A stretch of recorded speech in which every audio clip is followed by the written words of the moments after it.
बबलू रहते थे। महेश कपड़े की एक फैक्ट्री में काम किया करता था।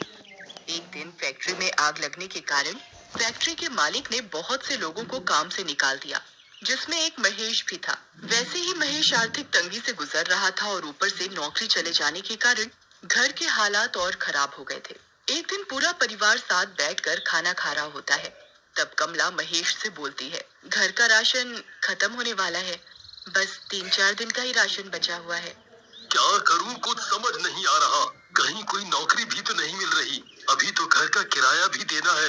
अगर मुझे जल्दी कोई नौकरी नहीं मिली तो हम सड़क पर आ जाएंगे। परेशान मत हो पापा, भगवान कोई ना कोई रास्ता जरूर निकाल देंगे। अगले ही दिन सुबह पड़ोस की एक औरत महेश के घर आती है। सब लोग उनको प्यार से मौसी बुलाते थे।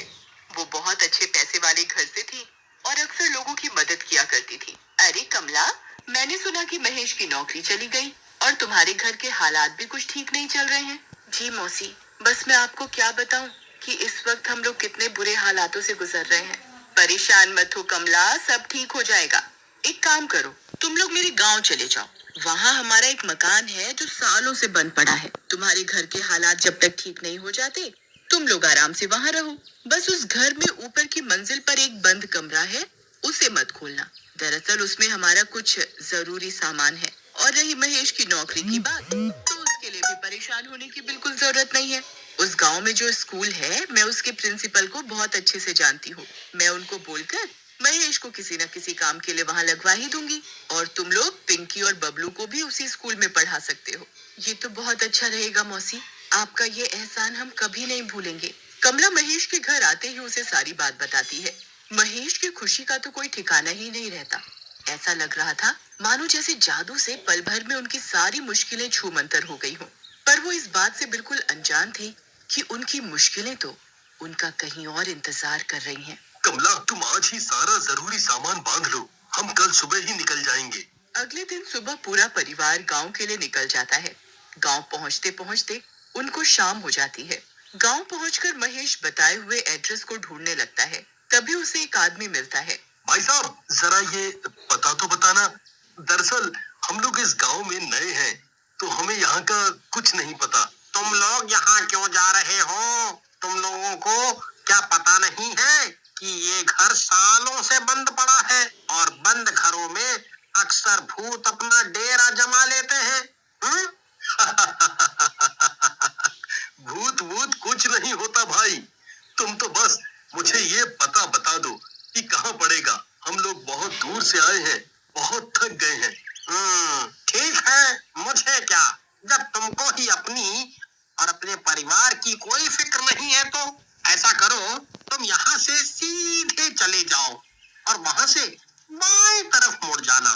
बस वहीं एक पीपल का पेड़ है जिसके बिल्कुल सामने ही ये घर है। महेश अपने परिवार के साथ उस घर तक पहुंच जाता है। घर देखकर साफ पता चल रहा था कि वहाँ कई सालों से कोई झांका भी नहीं है। ये तो कितना पुराना घर है माँ, और कितना डरावना भी। इतने बुरे वक्त में हमें ये घर रहने को मिल गया, वही बहुत है। हम इसकी साफ सफाई कर लेंगे तो ये भी अच्छा दिखने लगेगा। चलो अब यहाँ खड़े रहकर बातें मत करो और जल्दी अंदर चलो। महेश जैसे ही उस घर का दरवाजा खोलता है तो घर में तेज हवाएं चलने लगती हैं। बाहर तो पेड़ का एक पत्ता भी नहीं हिल रहा और यहाँ इतनी तेज हवा कैसे चल सकती है? क्योंकि यहाँ भूत है। पिंकी बबलू के पीछे चिल्लाते हुए भागती है। रुक रुक, तुझे मैं अभी बताती हूँ, रुक। बबलू सीढ़ियों से भागते हुए ऊपर वाली मंजिल पर पहुंच जाता है।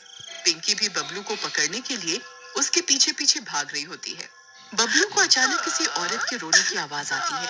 बबलू वहीं रुक जाता है और ध्यान से उस आवाज को सुनने लगता है, पर आवाज अचानक से बंद हो जाती है। क्या हुआ बबलू, थक गया क्या? नहीं दीदी, मुझे अचानक किसी औरत के रोने की आवाज सुनाई पड़ रही थी, इसलिए मैं यहाँ रुक गया। इतनी रात को कौन रोएगा? जरूर तूने किसी बिल्ली के रोने की आवाज सुनी होगी और तुझे लगा होगा कि कोई औरत रो रही है। अब चल नीचे, कुछ खा पी कर सो जाते हैं। बबलू पिंकी को बहुत समझाता है पर पिंकी उसकी एक नहीं सुनती। उसे लगता है कि बबलू उसे डराने के लिए ये सब बातें बोल रहा है। पिंकी बबलू की बात पर ध्यान नहीं देती और वापस नीचे जाने लगती है। बबलू भी उसके पीछे पीछे जा ही रहा होता है, पर अचानक उसकी नजर एक बंद कमरे पर पड़ती है, जिस पर ताला लगा होता है और उस ताले पर एक लाल रंग का कपड़ा भी बंधा होता है।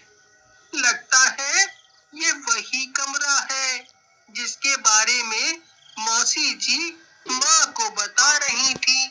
ऐसा क्या जरूरी सामान रखा है इस कमरे में जो इस पर इतना बड़ा ताला लगा है? तुझे इतना सोचने की जरूरत नहीं है।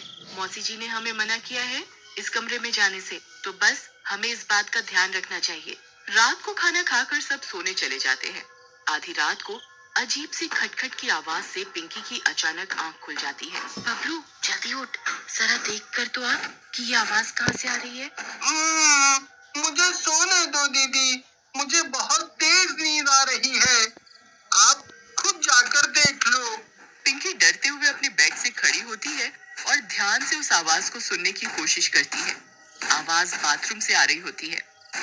पिंकी बाथरूम का दरवाजा खोलती है और डरते डरते उसमें झांकती है। जैसे ही वो अंदर देखती है, उसके होश उड़ जाते हैं। बाथरूम में पड़ा वाइपर अपने आप दीवार से जोर जोर से टकरा रहा होता है। पिंकी डर के मारे पसीने पसीने हो जाती है और भागते हुए नीचे अपने मम्मी पापा के पास जाती है। मम्मी पापा जल्दी उठो। क्या हुआ बेटा, तुम इतनी घबराई हुई क्यों हो? वो पापा, वो बाथरूम वाइपर, पापा ऊपर भूत भूत। क्या बोल रही हो पिंकी? ठीक से बताओ बेटा, हमें कुछ समझ नहीं आ रहा। तभी बबलू भी वहां आ जाता है। पापा वो ऊपर बाथरूम में वाइपर अपने आप दीवार से जोर जोर से टकरा रहा था। ये तुम्हारा वहम है बस, और कुछ नहीं। चलो अपने कमरे में जाकर आराम से सो जाओ। जब कल सुबह उठोगे तो सब बुरे सपने की तरह खुद ही भूल